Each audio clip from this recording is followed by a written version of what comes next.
All right, what is up, everybody? Hey, this is Lawnmower Carlo with the Cutting Forest Lawn Care channel, and I've been doing a bunch of videos, so they're one after another. I don't know when I'm going to put them out, but I'm doing a tune-up on my 120, which I'm glad I bought it for 150 bucks because this thing has gone up in price. It's like 250 now, so I got a good deal. Okay, back in a little closer here. I just wanted to show you this. I took this top off fairly easy. Whatever kind of scrunchie you have, it doesn't matter, they'll all work.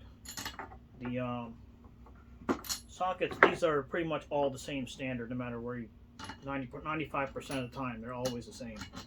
So I loosened it up a little bit just to get this moving. Okay, but I didn't take it out, so wow. Caked up, that is bad. Okay, so this has been using it for a while.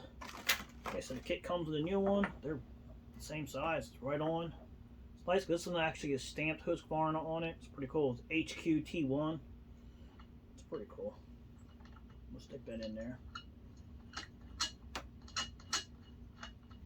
There you go. Tighten that up.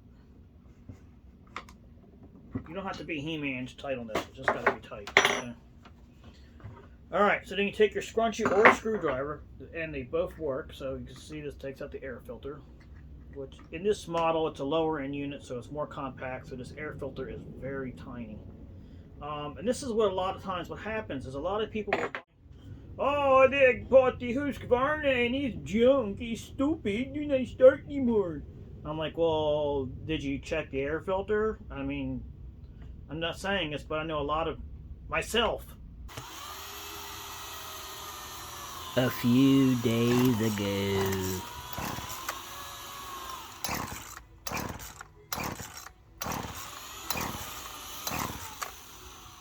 Yeah, so I've had this chainsaw for almost 2 years, and I haven't changed a thing on it. So I figured, yeah, it's about time something's going on. I opened it up and saw the problem, so I can barely use it this time. And that's why we're at this video. 1, 2, 3, 4. I was like, what the hell? It ain't starting. It ain't starting. So I said, because taking this off isn't an easy clip, so I decided to take it off, and I was like, wow, this filter is dirty. I mean, I actually blew it out with something to clean it out. It was a lot dirtier than that. But you can look at the backside. It's coming right through. That is done for. Done for. Completely done. I mean, there's you can't do anything with that. Light on fire, maybe. Look at that. Fits just perfect. Look at that. That is awesome. This is a weird little shaped piece. I've never seen one like this before. This is actually the first time having this chainsaw that I've actually replaced anything on it. So it's I guess it goes in like that, right? How's it go in? Oh, it goes in like that. A little squirrely cube thing goes on top. Okay. Is that how it goes in? Yeah, there you go. That's how it goes in. Alright, let's put it in there. Just kind of seat it in with the screwdriver if you can a little bit, just to make sure it goes in the...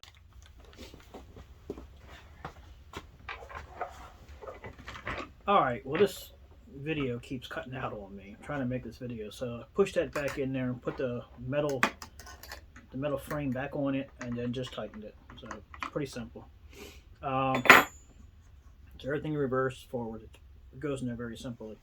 The next thing is this, which is a pain to do, which this is the actual fuel filter. A lot of people forget that part. So it doesn't take long for this stuff to go bad on a chainsaw. It really, you have to do a tune-up on your chainsaw every year at least, even if you don't use it much, because you want stuff to be running. And here you go. I forgot to put the spark plug back on. Yeah, make sure you hear that click. All right. So this is for the 120 Mark II fuel filter change out. I don't know. I guess maybe some other ones use this small filter, but most of the time the filter starts getting bigger.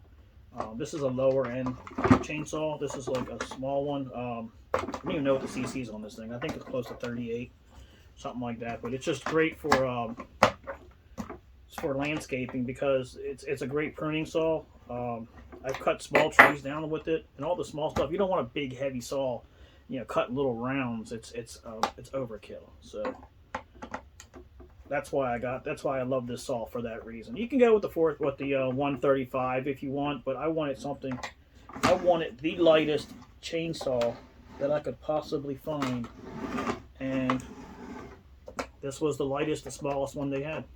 I like it. So it's great for pruning. It's great for homeowners. It's great for anybody. This is great for like a contractor or whatever to have on the truck, or always you got to cut a beam out of something, whatever. Grab this thing, it'll chop it all up. But in gas wise versus electric, so I like it. It's lightweight. You'd be surprised what I've cut with this thing. It's got a 16-inch bar or a 14-inch bar. Most of them come with 14s. You can get some of them with 16s. This one's a 16. It might be nice just to have a 14-inch bar here because you can get in a closer, it's a little bit more compact. But so that goes back on, which I'm not going to waste that much time to show you that. But here we go. Something I want to show you, a lot of people don't know. A lot of your chainsaw things all have a slit in here somewhere, or even if it has a flip up, it still has a slit in there for putting your scrunchie in there and turning. So just in case, now you know. This has got a lot of gas in there. I just recently used this just a couple days ago. Oh, it's at the bottom of it. Okay, so what you want to do is, if you got a pick of some sort, I use this little crest. This is like a cobalt crest or whatever you call it. Just a little picking tool. Get in there and get that. It should come all the way out.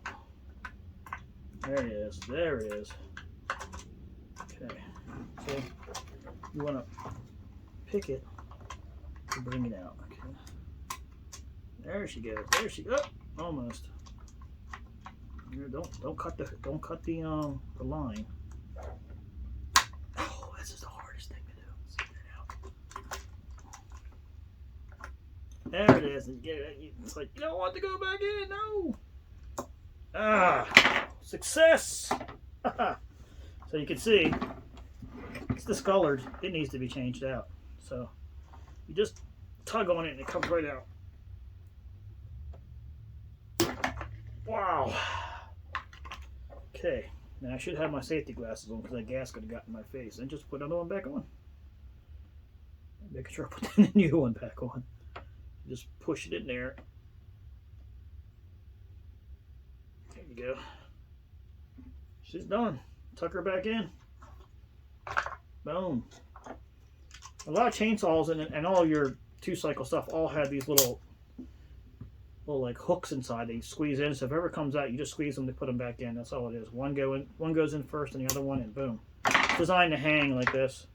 Now I do have a new. I got the flip one. I'm going to change it up because I like them better. You can buy them at Lowe's or Amazon or Tractor Supply right there next to the chainsaw. This is what's nice about this is they have the whole setup little kiosk there in the stores, which usually they'll have all the stuff. If not, just go on Amazon or go to your local lawnmower shop or whatever.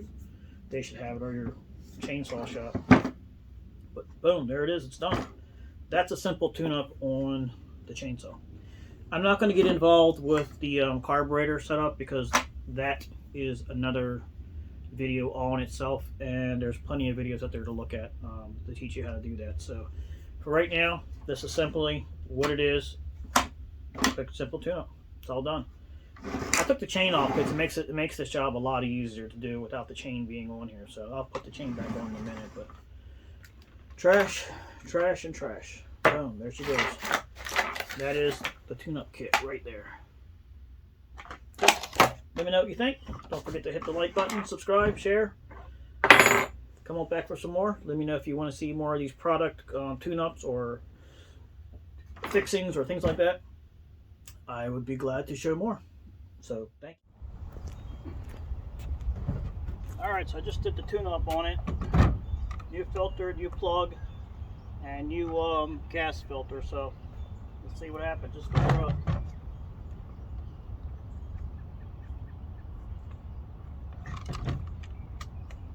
Pull that all the way out.